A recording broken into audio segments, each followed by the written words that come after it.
Mr. Warren. Mr. Wilson? Hey, I'm wearing a green shirt. That means one of two things, my friend. Either I am about to play in the Shamrock Scramble, or it is Masters Week, my friend. Guess which one it is? I'm pretty sure it's Masters Week. Oh, absolutely. It's Masters Week. Mhm. Mhm.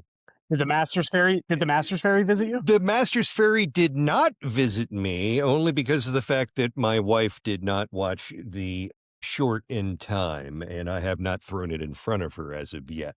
I do have a scorecard upon which I can put underneath my pillow Mm. now. However, I have a feeling that if the Masters Fairy did come by, they would be borrowing a sleeve of balls out of my own bag and placing it under said pillows. So I don't know if it's going to work out well for me. So For those of you that missed it, the Masters Fairy is a tradition at my household that I started a little while ago. My daughter was younger, where each week during Masters Eve, I tell her to put a scorecard under her pillow, and we switch it out. The Masters Fairy visits her and switches it out with a sleeve of balls. So, how have you been? What's new? hey, it's been great. I had last week. I played a round of golf there at Buenaventura Golf and Beach Resort there in Panama.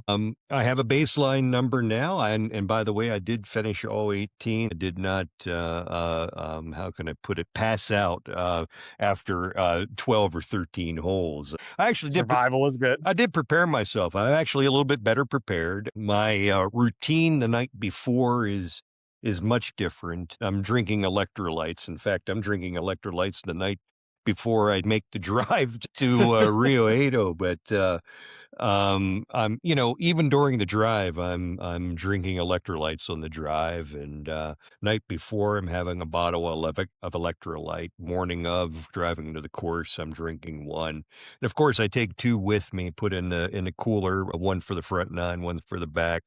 And of course, I got another one sitting in the cooler in the car. So it worked out well. I did not feel any type of fatigue. So I feel like I kind of went over that hump. So mentally, I'm doing a Feeling little bit better. better. Yeah, absolutely. So what's new with you, my friend? Been out hitting some balls here and there, nothing crazy. Didn't play yet again, Hmm. but hitting the ball, hit a bucket last weekend and did a little chipping. So feeling pretty good. Again, contact's really good. So I think we're in a good spot. I think we're going to enjoy it. I think we're going to have a great trip. Really looking forward to it. Realizing we're kind of getting into crunch time. It's for those of you who are following along with us, we are taping this on Saturday morning of Masters Mhm. Week, and we have realized that our preparation time for our June residency is kind of sneaking up on us. And I have realized that I do have to make some trips back and forth, which kind of cuts into my practice time. So I'm kind of realizing those days that I do make the travel to the club that I'm going to be there probably from sun up to sundown. And when I say sun up, I'm talking probably 10 in the morning was, sun up type of thing until till sundown. Central American sun up. Yeah, pretty much. It's basically gonna be that. But no, I'm not gonna waste the opportunities because in all honesty, we are running out of time, and before you Yeah. know it, the end of May will be here. I'll be back up, your neck of the woods. You and I are gonna be traveling out west together, and, we'll Whew. we'll we'll be boots on ground come June 1, and, living the dream of living a month residency in a destination that is filled with some really, really good golf courses. And I'm glad we have the opportunity to do this, and Yeah. it's So if you're amazing. following along, this is episode 8. This is Wilson, Golf with Wilson and Warns. If this is the first episode you have found of ours, find us on the socials at UNW Golf. Yeah. So you and I have had kind of a couple unique experiences. Again, we Mm, talk all the time how we are two average guys. Again, mhm, we are just like anyone else out here. Two average guys. I started playing in high school, not mhm. for the high school team, but just with family members. I know you started probably a little bit younger than that, I but did. around the same time. I did. And, like everybody, we fell in love with the game, struggled in the beginning like everyone to try to break 100. Both of us took departures from the game for a little while and came back. And we both had some great opportunities. You've paid a lot of money to get golf lessons and learn about the golf swing that way. Yes. I am a poor teacher and worked at the golf course and was fortunate enough to work with some really, really good head pros and Yeah. assistant pros that were able to teach me a lot of things along the way as well. So again, we know, not saying we know any more, any less than the guy No. next to us, but we've also been able to and been fortunate to have some really unique experiences together Yeah. in the golf world. Why don't you talk a little bit about that? Oh, gosh, Joe. Well, first and foremost, I think maybe what we ought to do is mention the fact that you and I have had the opportunity to coach high school golf together. Mhm. And that was a unique opportunity and experience to be able to pass on fundamentals to the next generation of players of this great game. I think that was one of the things that really made us or helped us fall back in love with the game, right? Like that It did, really took our yeah. passion to the next level for sure. It did. Anytime you're able to teach somebody else or work with somebody else and see those improvements and see those gains, I mean, that just takes your game and your passion to another level too. And the nice thing is that you and I both, not saying that we're any type of swing analysis or experts in any way, shape, or form, because I can assure you we are not.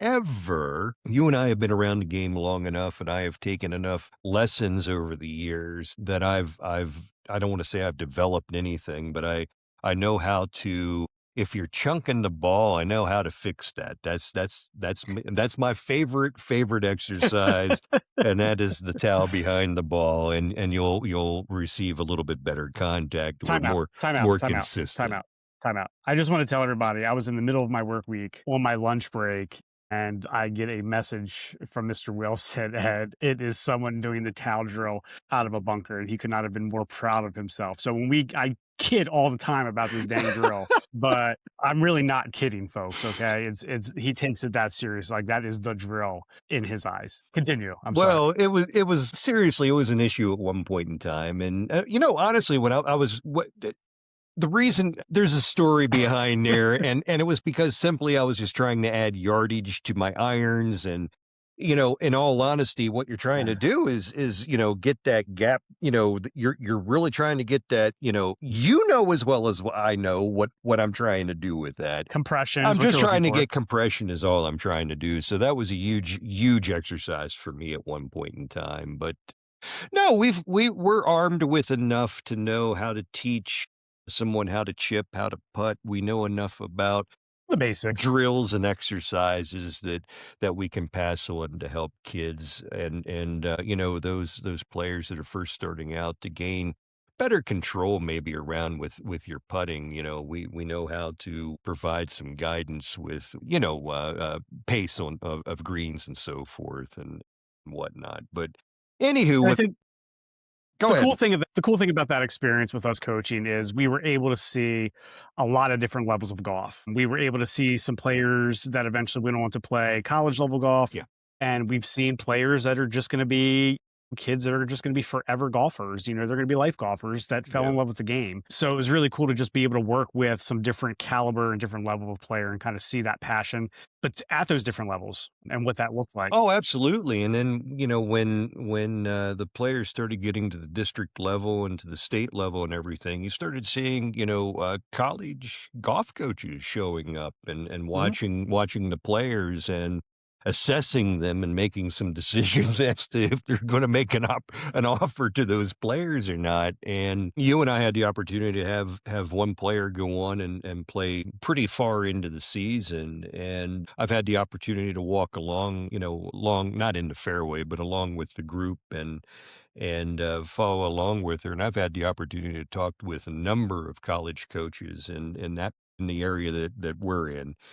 Mhm. And it's really amazing what it is that they're looking for. They're looking for consistencies. They're looking for, they also want someone who has good grades, obviously, someone that they can educate as well. But, they're looking for consistency. They want someone who can hit fairways consistently, who consistently can do a one putt a green or whatnot. But what I did find out what you and I were doing differently as opposed to the vast majority of the programs that were around us. We actually kept stats on our players in terms We're of nerds. fairway hits, greens and regulations, asking for a whole bunch of data. We were just looking for greens and regulations, fairway hits, and number of putts. I mean, it's Mhm. those three big ones. You can figure out where you need some help, and we were able to utilize that. And I can assure you that when I offered stats on that particular player that was going as far as we were, the eyeballs that bulged out of coaches' heads were like in were Mhm. was unreal, because apparently nobody in high school anywhere, apparently in our At least area, around at us. least Yeah. around us, ever kept stats on any of their players. And here I was offering a folder and a file on the player. So it was quite Mm. interesting to do that. But no, Joe, you and I have had the opportunity to be involved with some interesting things over the years, and one of those has Absolutely. been the day that I walked into the pro shop where you were working at part-time, and said, "Hey, you want to carry a bag for me during a tournament? I signed myself up for a pro-am down in DC." And you looked at me and said, "Yeah, yeah, I'll do that. Yeah, not a problem, not a problem." And little did Joe realize that when I meant that is that I was the type of guy who got the tour bag, put his name on it, filled it with all of his clubs, put a brick or two in the bottom of it, and It was pretty heavy. dropped it off at the club and said, "Joe, you think you can carry this?" And we've had our opportunities with a couple of pro-ams over the years. Most notably in fact, I've played in 3 of them. I think you were Mhm. involved in 2 of those. 2 of those were Tigers events that were held Yep. in the DC area, and then the 3rd one was no, I take that back. You and I were involved in one Tiger event, and then the other one was the Wells Fargo when it came up to Yes. DC. So you and Mhm. I have seen the difference between Tigers hosted event versus a corporate sponsored hosted event, if Mhm. you will. And then, of course, with all of that being said, you got Masters Week, which is totally different than any of those, which I know we're going to be talking Yeah. about as well. We've had the opportunity to be involved with the pro-ams. We've gone to the pro-am parties the night before on a Tuesday evening at the hosted club, and going through the Well, draft let party, me if stop you you will. there. Before we get too deep into that, let me stop you there, because the idea here, or the cold open here, or the general public here, for the most part, they believe that when a golfer shows up to a tournament, that they are showing up, they're registering and checking in, hitting their bucket of balls, heading out, getting ready, and then playing the round of golf. It doesn't work like Mm. that. They're not getting out of their It cars. does work like Well, that at the local level. At the sorta. local At the level. local level, it does. Yeah. But when you're talking, when the tour comes to town, it's totally different. It's like a circus when they come Yeah. to town. I've been a member of a club I was a member of TPC Potomac there in Potomac, Maryland.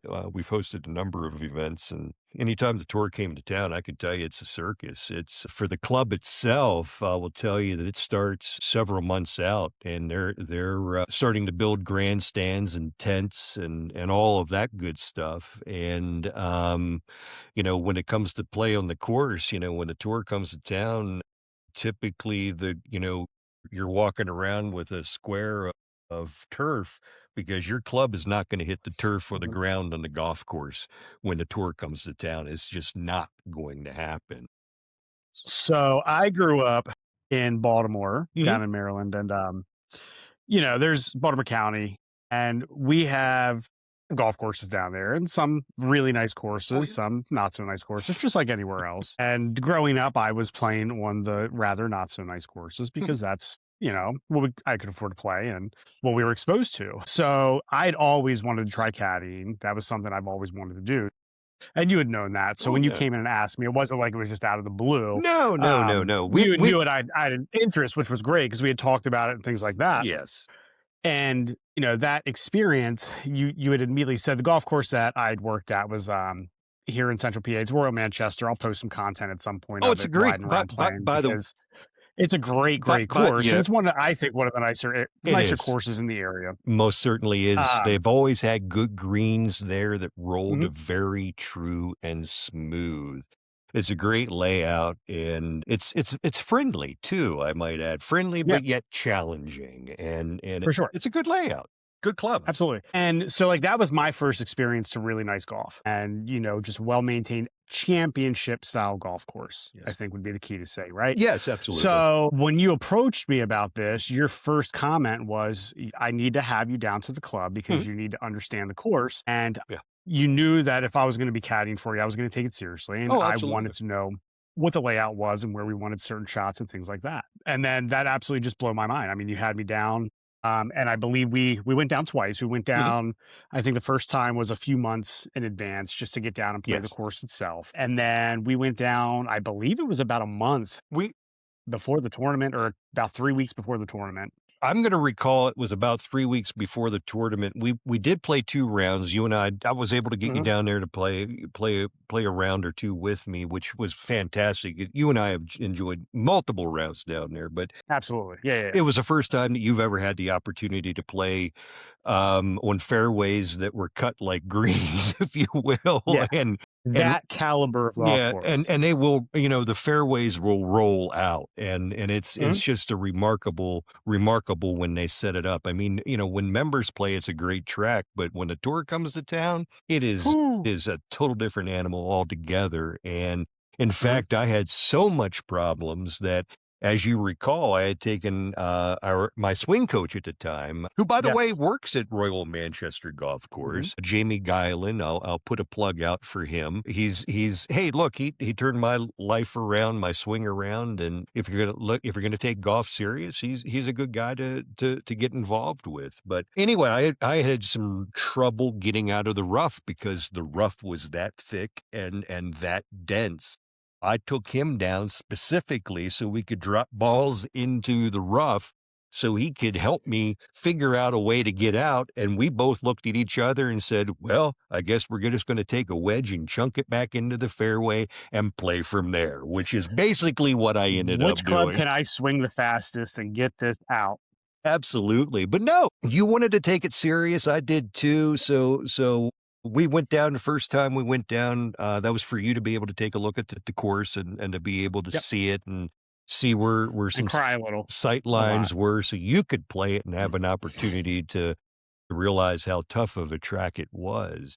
Second time we went down, I was taking it as a practice session, so I was looking to shoot a number during the Pro-Am, and we did end up shooting that number that I was looking for at the end of the day, which, by the way, was a very low 80, in the very low 80s, if you will. No, we took the second round, and Joe made some notes. I handed him a yardage book that Mhm. one of my regular caddies at the club was able to provide to me from one of the previous tournaments that came through, so I could make some notes because he knew I was taking the whole thing serious too. And but anyway, with all that being said, you had the opportunity. I'm glad you did, and I don't think nobody else would have taken the time to, during their round of golf, make notations specifically as to, God, this is where Bob's going to get in trouble. And not even worrying about your own game, but taking notes about where my T-ball is going. I mean, seriously, I mean, those are things, if you're going to be taking the game serious, you need to know where things Yeah, are going to be at. So absolutely. you were taking notations, and that was impressive to me, and our relationship has gotten so much better, and it was simply because I realized, oh god, this guy's a golf nerd probably worse than I am, and I loved it. It was great. So you and I have kind of matched a little bit, and we've had the opportunity. You've had the opportunity to actually carry the bag in a pro-am twice. You've had Uh-huh. the opportunity to see how tournaments are ran on the backside. You've had the opportunity to see the club that I was at, progress from members status to tournament ready. You saw the progress with everything Yeah. that goes on behind the scenes. You and I have seen, the Titleist truck, all the big major names, the Callaway trucks, all of Mhm. them are coming into town, setting up shop. In fact, as I recall, you were looking for a double strap on one of the bags, and I was bold enough, I actually walked onto the Titleist truck and said, "Hey, you guys got one of those, double strap bags? I'll be more than happy to pay whatever it is you need." The guy looked at me like, "Who in the heck are you?" And he goes, "No, Dan, I no, no, no." He says, "I'm here just fixing clubs." He says, "I got none of that stuff. That's all I do." I'm like, "Okay, cool." I'm looking around going, "Man, this truck is really nice. They can do just about everything in here." And it was an experience. And to play in one of those events and to have access in the locker rooms where by the way, you're sharing a locker room with the guys that are on tour coming in to play. And you and I have had conversations with some of the players just walking in the parking Yeah, lot and which absolutely. has been fantastic. Gooch was one of the ones who he was so approachable and very kind Mhm. about it and took time to say hi and kind of give us the old, fist bump and hey, play well today, type of thing, which was kind of cool. In fact, you would even say good happy birthday to Rory as he was Yeah, walking it through was the always clubhouse. Rory's Yeah, yeah, birthday week, yeah. had the opportunity to do that. He kinda gave a head shake. He didn't say much of anything. He just gave a head shake and just kept on walking. But, you're in the you're in the clubhouse with them. You're eating with them. During Tiger's event that you had the opportunity to come along and have breakfast with me. Lo and behold, Tiger was actually standing in line in front of me in the chow line, and I didn't realize it because I didn't realize how big of a man he was. And let me tell Yeah. you, he is a huge, huge man. I mean, and I don't mean like on a sloppy way in any way, shape, or form. I mean, this is the first guy who literally took exercising besides, On the tour yeah, on seriously. the Yeah. tour very seriously, and he is bulked up into a very large individual. I didn't realize it was him until he turned around, and I was just flabbergasted, and I kinda gave him the, wave and nod, and I'm like, "I don't what do you do? You fanboyed. You do fanboyed. you say hello? Do you because it's his tournament, it's his time, he needs to have time for himself, and I'm just another member who is in his way. That's the way I was kinda Mhm. looking at it, and I didn't wanna be that guy. So let me refocus your ADHD here for a second. Thank you. You're welcome. So let's go back a little bit here. So I want to talk first about just a regular PGA Tour Mhm, event.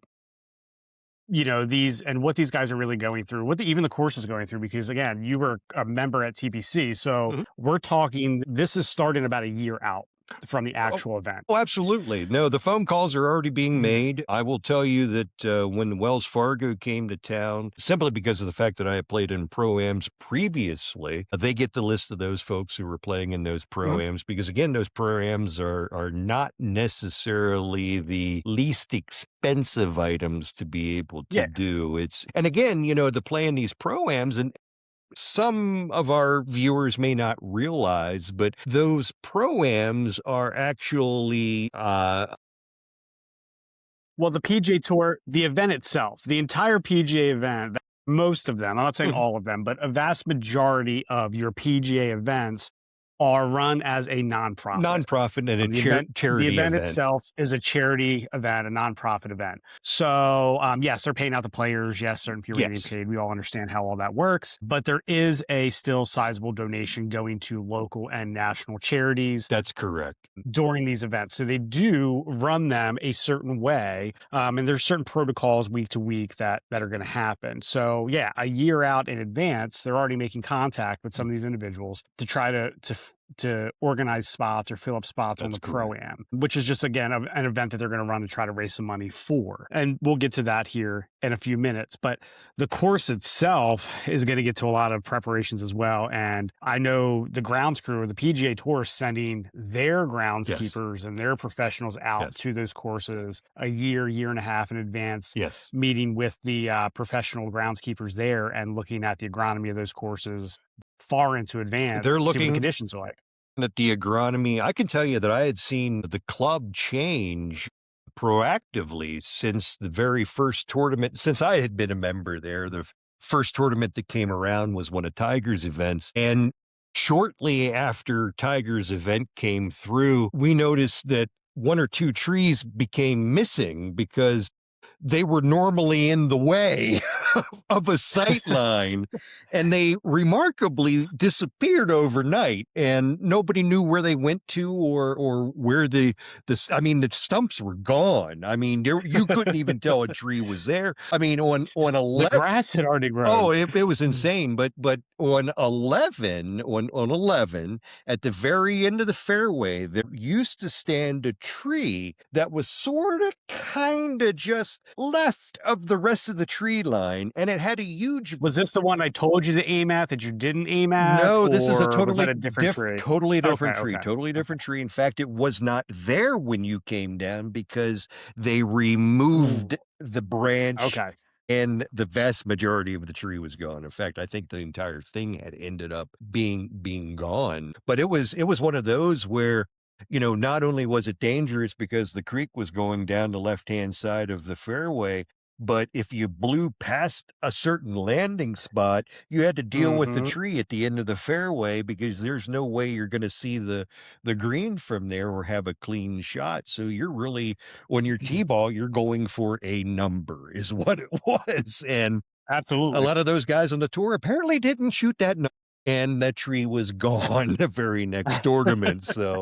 But no, those things do happen. The PGA Tour does send their agronomy folks in. Mhm. They look at the course, they figure out what they wanna do, they wanna look. You as a member, you're getting notes on all of Oh, this. You're getting absolutely, notes on, "Hey, absolutely. we're gonna work on this bunker, that bunker. We might be removing some trees here," which is common across the Yes, country right now. We're seeing a huge movement in tree removal. They're realizing we need to get yes. air back into these plants because the tolerances are getting so short at this point, and there's so much stress on the grass. They have to get some airflow in there. So you're seeing probably even at your local courses, a lot of trees being removed, especially around the greens, and that's the reason. Oh, absolutely. No, it was remarkable to see the golf course go through the change from being member friendly to becoming. At the time, I'll tell you that Justin Thomas had said that the course was ready for a US Open at the time.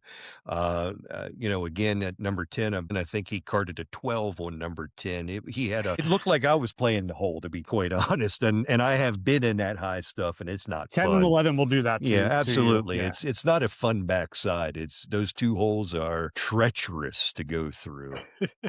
But anyway, with all of that being said, of course, Mhm. does go through changes way, way in advance. When did you guys start hitting off mats? Because it was only a few holes, right? It was like 2 or 3 holes that Well, we had mats? it became 1 or 2 holes to begin with, and we were talking short Mhm. par 4s. I wanna say And it was just in landing it was just areas. in landing areas, is the way it started.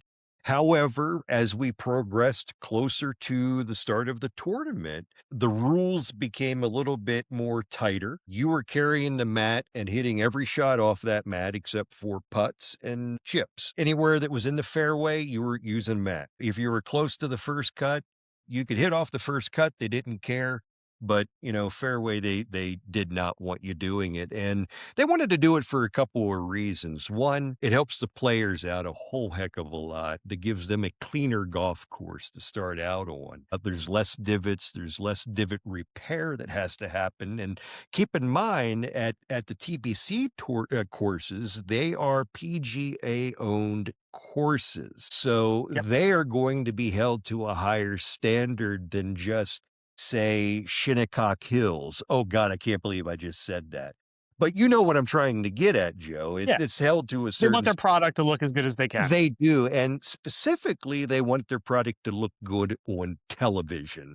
And you and Yes. I we've all seen golf tournaments where the fairways are all just chewed up. It looks like a muni actually at towards the end of the tournament. But if you can keep that to a minimum, closer time to tournament, it helps the staff because I'll tell you, the staff is going out there. They're filling divots every day. They're fixing ball marks Absolutely. on greens every day. I mean, they are doing work. every day to get that golf course into pristine shape, and I've seen it. I've seen the greens go from member friendly 10.5 to 11 to what were they rolling, Joe? 13, 12, 13. 13 easily, and a downhill putt, it's the difference between either nuzzling up to the hole or you're off the green. I mean, I've never played on greens as fast as that in my life, and it was awesome. I enjoyed every minute of it.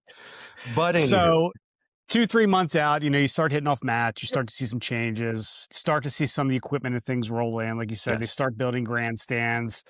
That month out, you're starting to get really restricted. Some more of the grandstands are starting to come in. You're really starting to see the infrastructure take place. I think, when did they close it off to members? Was Oh it 3 God. weeks out? It was about 3 weeks out. Things really get real when you get the email that says, "Hey, clean your locker out. The big guys are coming into town." It's like, what? Yeah. So you got to clean your locker out, and I mean literally when the guys come to town, they are taking over. I mean, even your Mhm. locker room is changing, and I saw the change myself from being member friendly to tournament ready, and I saw what they were doing in the background as well, which I'll be more than happy to share that as well. But I'm going to say it was about 2 weeks out is when things really kind of shut down, and I don't want to say we were not allowed on property, but we weren't allowed on property. So PGA's running all this, taking care of all this. It is a nonprofit. So this whole time they're looking for sponsorships. You're getting their Yep. local sponsorships or national sponsorships. Obviously, each tournament has a title sponsor. If you've ever done any type of volunteer organization or nonprofit, people know, how all that stuff works in the background. But the Pro-Am, so let's talk about tournament week a little bit now. So let's fast forward some. Tournament week, generally these players are getting in on Monday, and think about it. A lot of these guys are coming in right from their last tournament. Most of them are coming in from the last tournament, and if they're lucky enough, they're playing on Sunday, and as soon as they get done Sunday, they are hopping on a plane and/or train and/or hopping in their car. We Car. you and I have had conversations with many, many players over the years, and it is amazing the modes of transportation they take, and some are real serious about it, some just, "Hey, however I get there, I get there," type of thing, Well, but and it comes down to sponsorships as it well, right? does. Like some of these guys, It's hefty money. some of these guys have their travel comped by their sponsors and taken Yes, care of. Some of these guys don't. that's So correct. some of these guys are still paying their own way, Mhm. through the PGA Tour without big sponsorships taking care of travel and hotel and things like that. So, there is a cost to that. It's still business for that player as well. Oh, absolutely. And again, with the player, the business side is, they're still paying a caddy. They still have a team that they're bringing along with them. It's Mhm. going to be a swing coach. It's going to be probably their manager. Most of them have a manager that specifically if they're a big name that will be following them Yep. around. I'll tell you when Tiger came to town and came into the locker room, I was fortunate enough to be there early enough to see Tiger come in, and his entourage includes, I'm going to say, a total of 7 people walked in with him into the And again, in this was into his into the tournament he was locker. running, Oh, so yeah, some of those absolutely. guys were handling social Yes. media and media, some of those guys were handling, the tournament this and the tournament that. The corporate So, it was side of things, yeah. side of things as well. So it was a ton of people. So again, another reason why I didn't walk up to him in the breakfast line and be like, "Hey, how you doing, No, Tiger?" no, you So, just don't there's do that. 7 or 8 people with him. So he's running a business that day. So No, it most was his show. definitely. No, they But yeah, so they're getting in there Monday. I mean, we've run into them at the motel because yeah, we've checked in on Monday as well. So we've run into some of the players and caddies there at the hotels there and things like that as well. mhm. So, and it's funny because, again, the vast majority of people wouldn't recognize half these guys out on the street, so they just walk by them. So it's kind of fun sometimes when they're like, "Oh, wait, you know me?" to see that reaction. It was interesting because, the last one that we played in, I had stayed, God, where did we stay? We stayed at, anyway, it The doesn't matter, Hilton, I it believe, doesn't matter where we stayed, but maybe. when I had gotten up to my room in the hallway were 2 kids just running up and down the hallway back and forth, there was a family kinda, like, around the elevator area. They sorta kinda made it into a play area, and I'm like, "I know what's going on here. This is a family from the tour. They just needed a place for the kids to play and have fun and everything," and they were like, So they "Oh." could check in Yeah, they and were like, "Oh, I'm so sorry, if the kids bother you, let me." Hey, look, you guys are living on the road. Do you. I don't care. I'm going in. I'll be fine in the room, but no, it's interesting. You and I have sat at the hotel lounge and lobby bar and have had conversations with some of the guys who are carrying the bags and whatnot. And you wouldn't know them unless you're a golf nerd watching week in and week out. It's kind of neat when you see them around and you can. It's easy to have a conversation with people at times. You and I have a knack to be able to find Talk to ourselves it just about having anybody. conversations with anybody we want, to be quite honest, because that's just us how we are. Anyway, no, they come in on Tuesday. yeah, Tuesday. Tuesday is Monday they check in. A lot of them they may go to the course and play a practice round. They may just hit the range and hit a couple balls, chip around, putt around a little bit. Tuesday. Tuesday is going to be the bigger day. Tuesday is going to be the start of practice round for those guys. There is also the vast majority of the tournaments will also have uh, they will all most will run 2 pro-ams. The Mhm. first pro-am is ran on a Tuesday, and it's typically in team format. It'll be 3 amateurs with 1 pro, and that pro is going to be a pro that you're probably not going to know and recognize right off the top of your head. These are going to be guys that are coming fresh off the web.com tour or what, Corn Ferry Tour. Corn Ferry Tour, whatever the lower tours are. It goes to show you how, yeah. Yeah.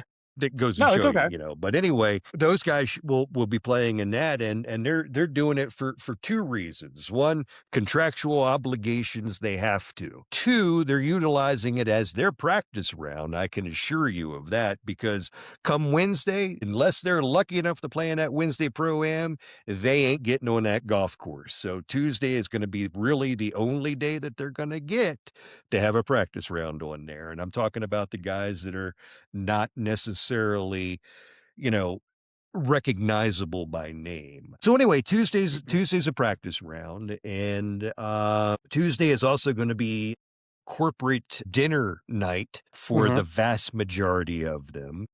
Tu- Usually some media obligations too, me- especially if you're on that, top half of those players and things like that. There's going to be media as well that day. Absolutely. And then for the Wednesday Pro-Am, which is the one that the vast majority of people want to play in, because that's going to be with the bigger name, the more Yep. recognizable names that are on tour. And that event starts Tuesday evening with a draft party is really what it is.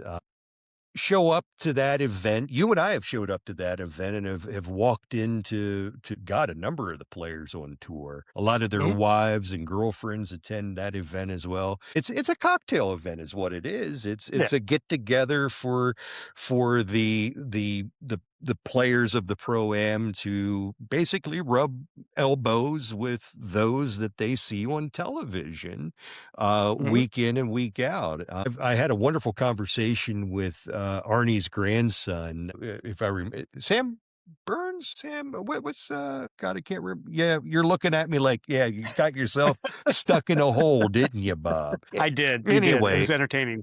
I can't remember his name, but it was Arnie's grandson, and had the opportunity to have a conversation with him. And he stopped me, shook hands and everything. And he goes, "You're going to tell me he got you an autograph, aren't you?" I said, "Yeah, absolutely." He says, "I appreciate it." He said, "My Gramps was a great guy." So anyway, it was interesting to have a conversation with him.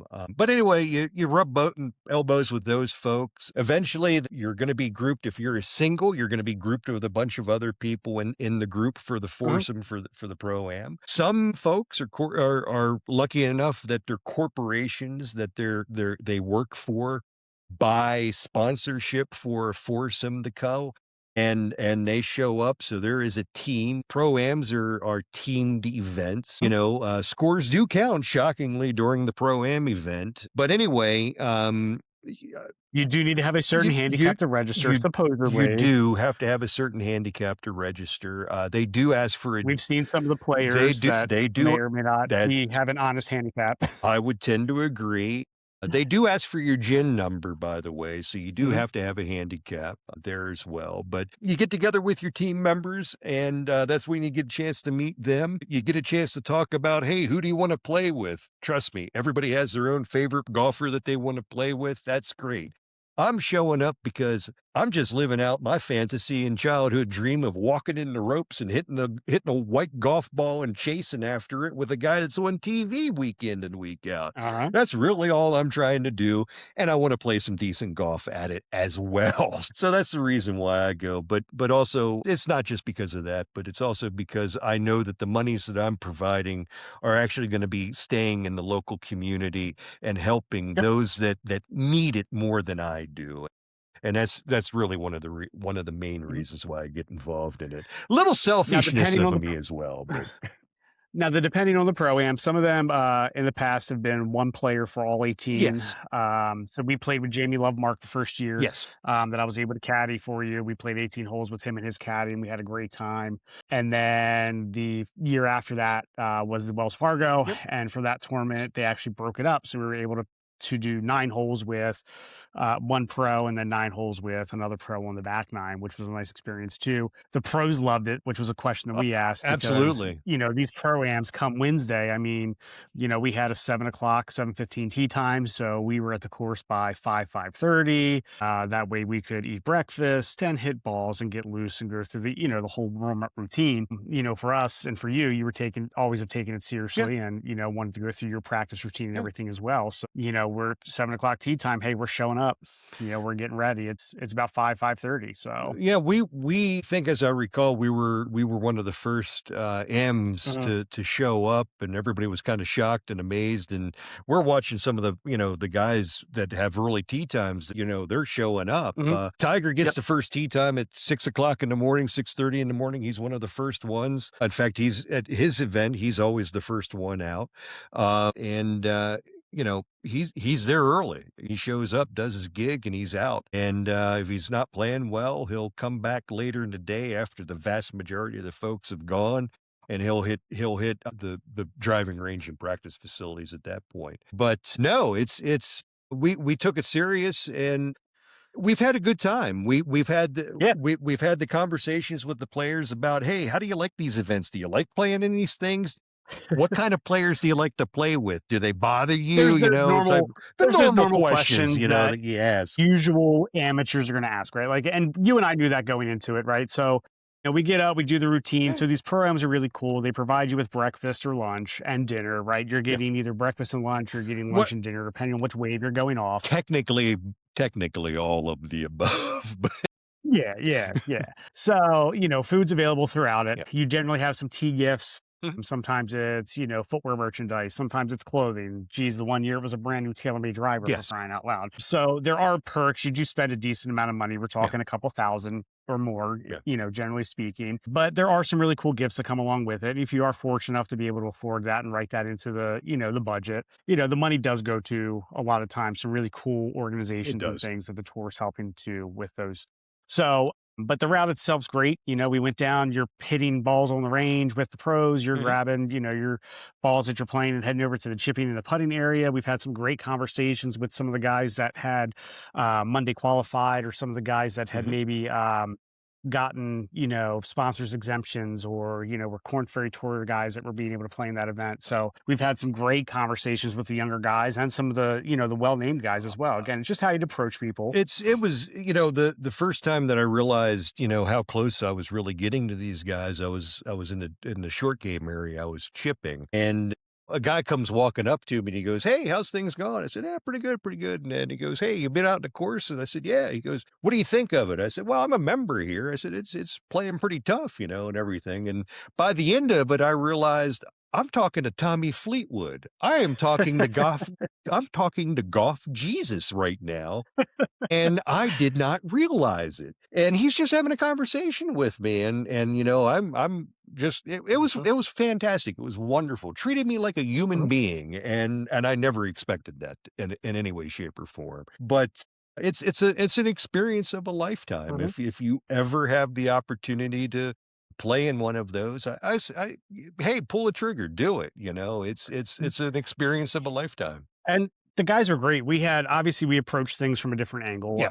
Bob has played competitive golf and, at the time we were both coaching. So we had questions about the coaching side of things and different data. Obviously, the PGA Tour has been using the shot link for a Yeah. long time now, and collecting that data. And we actually talked to, what was his name?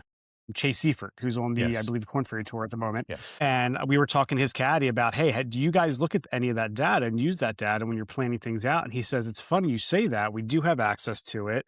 We did take a look at it. He goes, we don't look at it week to week, but he said his caddy said we took a look at it and realized that he had one of the best Yeah. approaches inside of, I think it was 60 I yards believe it was. with proximity to the hole. Mhm. So they started playing to that number. They just play the So it was just number. kind of interesting. It was interesting having some of those, being able to ask some of those questions and have conversations and seeing them get caught off guard a little bit and get excited to talk about some of the things that they don't usually get a chance to talk about out on the course. So Oh, that was, again, just a great, great opportunity. I think one of the biggest shocking things to me, is again, people think they just show up and they show up for the first tee, they hit it, they're oh, collecting that no. paycheck. But again, Monday they're showing up, they're playing golf on Monday and doing media. Tuesday they're showing up, they're playing golf and doing media and possibly attending sponsor events Oh, they're or doing the this draft dinner and or all of the they're above. doing the same thing on Wednesday, I will assure you of Yes. that.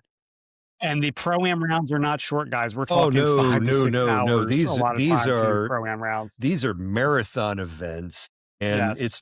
it's not fast golf by any means, but I will tell Mhm. you, having played with just one player versus playing with 2 players, I will tell you that the tour has successfully taken, I'm gonna say, a good hour and a half off of the Wednesday Pro-Am Yeah, by giving 2 players and for sure. we've spoken with both of those guys, and everybody said that they loved it because it shortened things up. They're Mhm. only obligated for 9 holes, not 18. Um, And most of the times they don't need 18 holes. They're looking to just come out on Wednesday. They know they're playing their round on Thursday. yes. So really on Wednesday, they're just looking out to hit a couple shots, get loose, maybe see a couple holes that they haven't seen yet or Mhm. re-see a couple holes that they have questions about. So they don't necessarily need to go out and play that full 18 on Wednesday. Again, No. they've played Monday, Yeah. they've played Tuesday.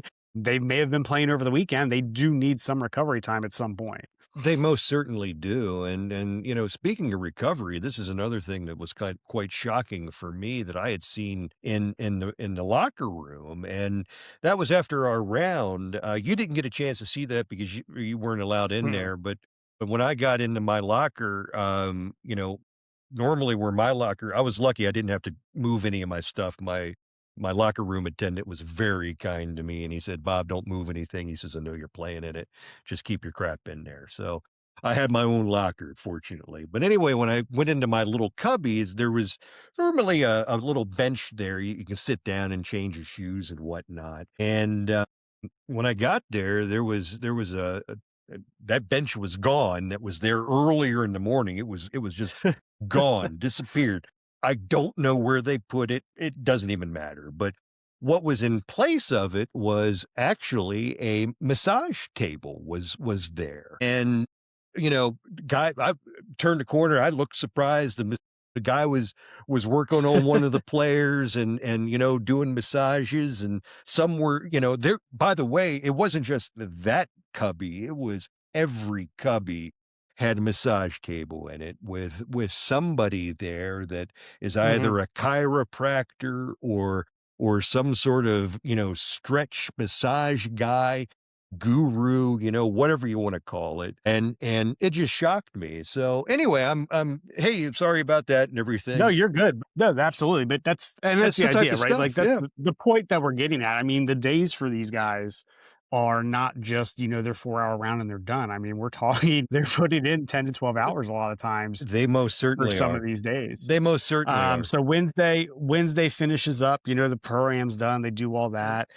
And then Thursday comes and yes, now it's game time. They're rolling into the round. They're playing, they're waking up in the morning. A lot of them are doing their workouts Yeah. now and getting that stuff done in the morning. So depending on what your tee time is, you guys have heard all that, I think, beforehand. But I think it's just really cool again, just looking at that nonprofit side and all the different things that do go on. And from the player side too, one of the things that stuck out to me the most, we played with Jamie Lovemark and his caddy, and they were California guys. Mhm. They're from the West Coast and, really good dudes. We had a great time with them that day. And what stuck out to me was they were exhausted in the Yeah. morning and we're just like, man, what were we up to? And they were like, we were at the O's game. And I didn't even think about it. Like, of course, why wouldn't you want to go visit Camden Yeah. Yards and catch a game at Camden Yards if you're Yeah. there during the season? You have the opportunity to do that. So these guys also, yeah, it's work, but they're traveling around the country, around the world, and they want to experience things as well. They So just wanna have a normal life like everybody else. They yeah, wanna blow off some steam from time to time, and, quite frankly, Jamie had told us, he wasn't expecting to win the tournament in any way, shape, or form anyway, and right. they figured, "Hey, this is the night we're gonna go," so they went to the O's game. You know, they were popping Tylenol left and right, so they were having a great time, so I mean, they say I think it went to extra innings, so I think they yes, did say yes, the game yes, the they game did. ended up going until like whew, 1 1 in the 1 morning or or something 2 in the crazy. morning, it was something insane, but they did stay for the entire thing, and in fact, they were Well, one why not? they were ones that actually I think the tournament previous was up in Connecticut. In fact, they drove to the tournament, as I recall. But just having the opportunity to have a conversation with these guys about, their everyday, life, what's an average day Mhm. look like for you? And, to hear the answers with that one question, and it's so varied amongst all the players too. Yes, And absolutely. everybody's day is totally different. And then, Mhm. when we had a chance to play with Gino and gosh, yeah, yeah, go ahead, smile at me. Smile at me. Mr. Damon, Yep, yep. Good old, Damon and his caddy Gino at the time. To play with those great guys, time. Oh my gosh. to see the player caddy interaction was intense.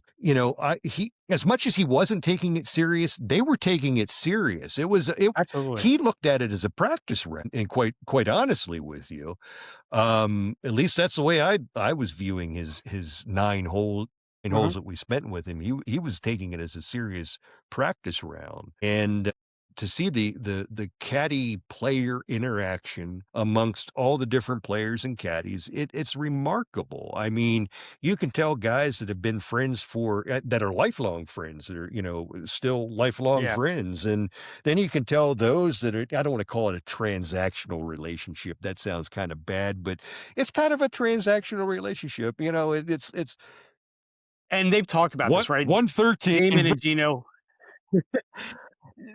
Damon and Gino have talked about this. They have been friends forever. Yeah, They've yeah, known each other, I believe, since high school. yeah, So, and the Rocky Road, and it's tough sometimes having that relationship of yeah, friendship versus and having that relationship of caddy. We've heard yeah, that story across the tour a yeah. long time. But yeah, like you said, it was interesting seeing that relationship. And again, it wasn't a bad relationship at all. I mean, No, these no, guys no, had a no, great no. time. Shout out to them because we actually had two of our high school players following us at the time. Yes. And they were able to sneak them out on the course and get them to follow along under the ropes for a few holes with us. So Yeah, that just a great experience. it's always a great experience to be able to share that with others, specifically with those guys that were, the high school players that had the chance to come out and walk along with us and eventually get them under the ropes and get them to walk along with Mr. Damon, The with tour guide. Joel, yeah, and with Gino, and we were hamming it up with those guys about, the 2 kids that kept following us all over the place, and, they were like, "Ah, just give him come in. We'll spend a hole or 2 with him," and so they did that, and then they got to the 9th hole, and they were like, "Ah, let's get the photographs over and done with." So the kids' eyes got as big as beach balls. They had a great time. So it's interesting. Mhm. The players they realize that the fans are there for them as well, and they're gonna take their time with them too.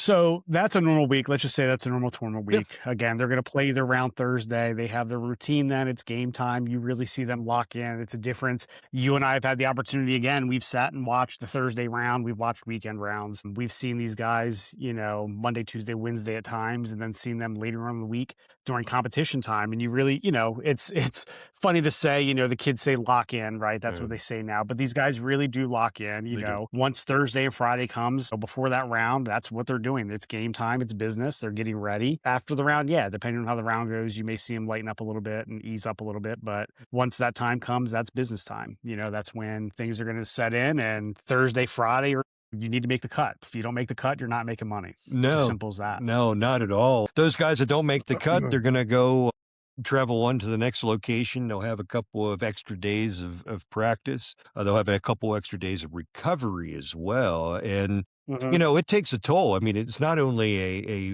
physical toll on the player and those that are tagging along as the team, but as a player, there's that mental toll as well that goes along with it that, you're typically going to be away from your family if you're lucky enough to have a family.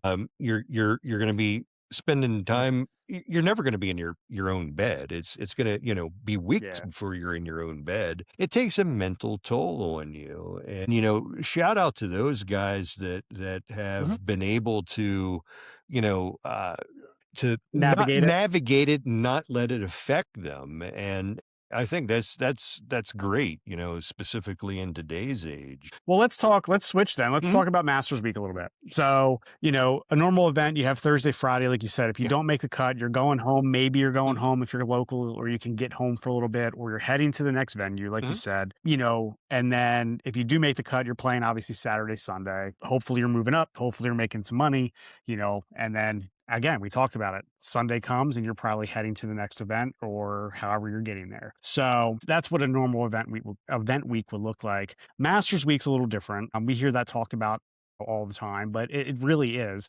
The Masters doesn't have the nonprofit attached to it. no, It is run a little bit differently, which allows them to do some different things. So Monday is generally going to be a practice round. These guys are correct, coming in, they're getting there. They're generally going to run that practice round on Monday. Tuesday is the big day. Tuesday is going to be the big practice round for everyone. Everyone's on the course, and then it's media time. So, depending on who you are, your media obligations are going to look a little bit different than others, but you are going to have some sort of media obligation on that Tuesday, which is different because not all tournaments are like that. Not all of these guys are going to have the media obligations at some of these other events. We have the champions dinner, which everyone talks about. So you have that if you've won previously that you need to attend. Obviously, there's other sponsor events and things like that that are going on as well. All that's going on. Wednesday comes around. We've all heard the par three competition if the guys choose to play in that. Where I believe they can also get on and have some time on the course as well for practice round as well, I believe. So, but a lot of guys will use that as rest time or the par three, shake hands, kiss babies, do all that kind of stuff. So, and then once obviously everyone knows once Thursday comes around, Masters Week, it's game time. So that week looks a little bit different, and this are some different obligations as well. It's exhausting in a different way, and you hear a lot of the guys talk about it and reference that. But you found an interesting story earlier in the week that you had sent to me. I did, and it had to do with, Gary Woodland. So it says, Gary Woodland is back at Augusta for the first time since 2024. He's highly emotional. He also thinks that someone might try to kill him. Woodland suffers from severe anxiety and post-traumatic stress disorder, having endured a series of personal trials and tragedies, including a brain lesion that was affecting his mental health. Despite having a growth removed in 2023, he still feels uneasy in crowds, leading him to keep security detail on the course since he worries that someone might try to hurt him. As an American golfer prepares to tee it up in Augusta on Thursday, he spoke of the tournament and he's expecting in the Masters. It's a big week for me, he said. The fans are very close to the tee boxes. There's probably not a safer tournament in the world, so I'm happy for that. But it's still a battle in my head, and if I'm safe or not. At the Houston Open last month, Woodland stared down his demons to win his first tournament in almost 7 years. It was a triumph he couldn't have imagined in recent years because he's no longer playing against the course or his opponents. He's also now playing against himself. I got hypervigilant on the ninth hole, he explained, of his round on Friday of the tournament in Houston, and I battled the last 10 holes thinking that people were trying to kill me. Woodland says he couldn't have overcome his anxiety without the comfort blanket of his security detail, and he'll be looking out for his protection at Augusta too.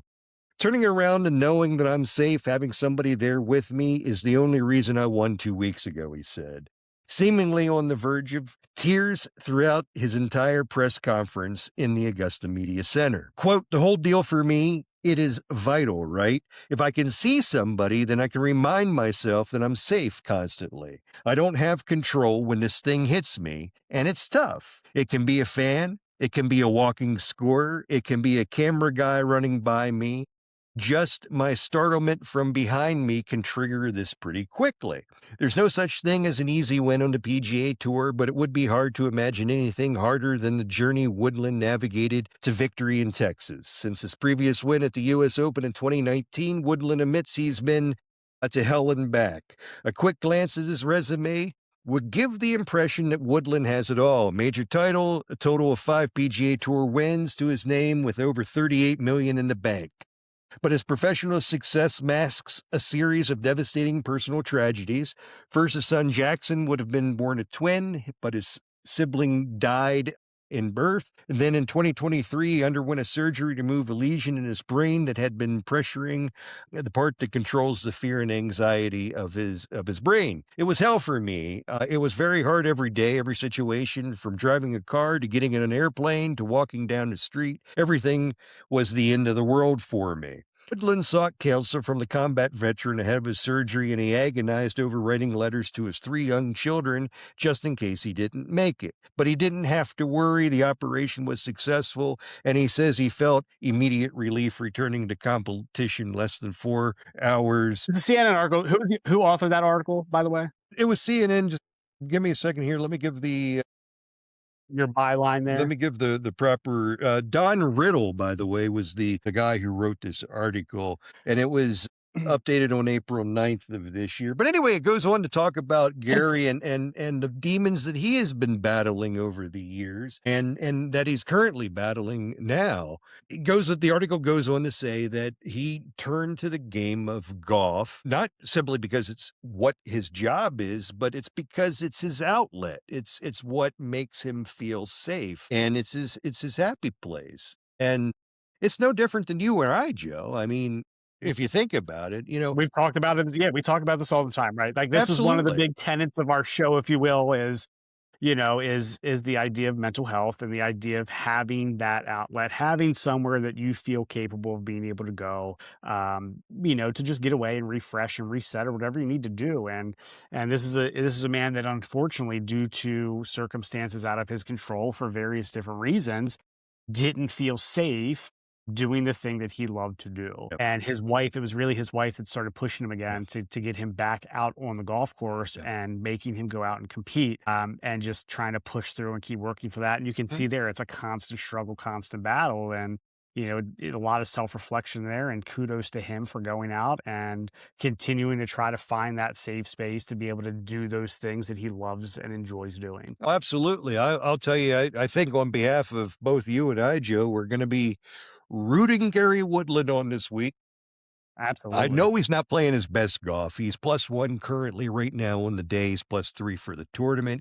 He's a little bit behind, on the leaderboard, but he's Augusta. My God, think about that. He just Absolutely. and made the cut, I might add. He made the cut. So it's not like he's at the end of, you know, because half these guys that show up, they're not playing this thing at the end of the day. They're just not going to make the Yep. cut. It's only the first 50 in ties. That is it. That is all that is allowed on the golf course. So kudos to Gary for making the cut and battling the demons. Yeah. Battling the demons is what it boils down to. But what else do we have here, Joseph? Oh my Mr. gosh. Robert, I think it's time for your favorite It segment. is time for send it or lay up, my friend. You know the rules are simple. I ask the questions. You have the opportunity to either send it, you're all in, lay up, you're going to take the safer route. Joseph, it's Tuesday at the Masters. You have to play 9 holes with Tiger Woods, but he wants to tee off at 6:30 in the morning, which, by the way, I do know for a fact that is his favorite time to tee off, which is the first one. There's freezing dew on the ground. Do you send it? Do you play at 6:30? I know you hate waking up that early in the morning to get yourself ready for just about anything. So do you take the chance? Do you play 9 holes on a Tuesday morning with him at 6 in the morning with I heavy dew? I'm not even going to say it's at Augusta. I'm just saying it's 9 holes. Is this even a question? Like, is this even, I mean, I'm sending it. I'm getting up at 6:30. I'm playing golf with Tiger Woods. I don't care, right? Like, you have to. How do you not take that opportunity to play against someone of that caliber? Taking everything else out of it, I'm playing golf with that person because I want to see how he hits those shots. I'm sending it. I mean, it's as simple as that. I think you should. Hey, I would do the same thing myself. I mean, it's something different to see. You and I have had the opportunity to watch him on the golf course before, and it's a sight to see and behold, and Mhm. to be able to walk inside the rope in his group would be, I think, something unusual and a must do in life. Yeah. Hey, what do I know? Hey, Joe, next question. Next question. You're playing the Wednesday par three contest. You're going into the last hole. You got a one shot lead. You know that the winner of the par three contest does not win the Masters. Historically, it's never happened.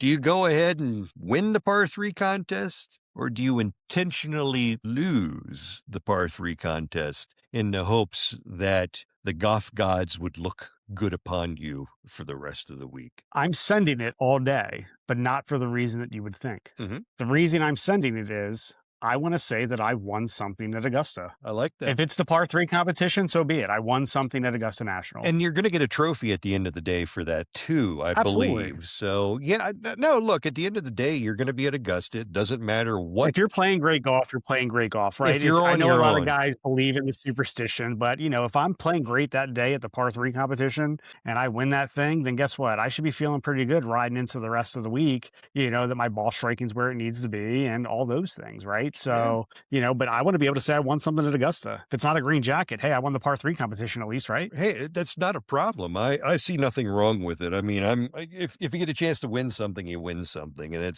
if it's at Augusta, I don't care if it's a par three contest or not. I'm going to go for it because how often are you going to say, "I won a golf tournament at Augusta"? It was just a Yeah. par three contest, but I won at Augusta. I won at Augusta. Exactly. Hey, how many people could say that? It was the drive, chip, and putt competition, but hey, I got a trophy at Augusta. Oh, you better believe it. Oh my God, which by the way, I am so glad that they started that tradition Love it. and did that. And how many golfers are on the tour today because of it too? Oh I my mean, think about it. it's Anything to draw kids into the game, right? Let's get kids on the golf courses. I think it's fantastic that they brought that and had the championships there at Augusta and to treat it with the respect that they do. I mean, kudos to membership at Augusta and Mhm. treating them like they're one of the pros, which quite frankly, those kids, some of them hit us. So hey, there you go. Okay, Joe, the last question. We're gonna go from the most civilized and the most filled with tradition golf tournaments known as the Masters, and I am going to take you to the most, I'm going to say, Uncivilized? You can say it. uncivilized, rowdy golf tournament in the world, and I'm going to take you to the Waste Management Phoenix Open as a player. As a player, you have been invited as a player to the major sponsor VIP event the night before round one. Now, you know that the invite has you showing up at 7 o'clock in the evening time. You know what these events are like. And you have an early tea time on Thursday. You're going off at 7:30 in the morning. Now, you know that you have to get up early. You have to get yourself ready. You got to get to the club. You have to do all the check in stuff that you need to do. You need to get yourself ready. By the way, there's breakfast involved there somewhere. And you need to show up at T box number one at 7:30 in the morning.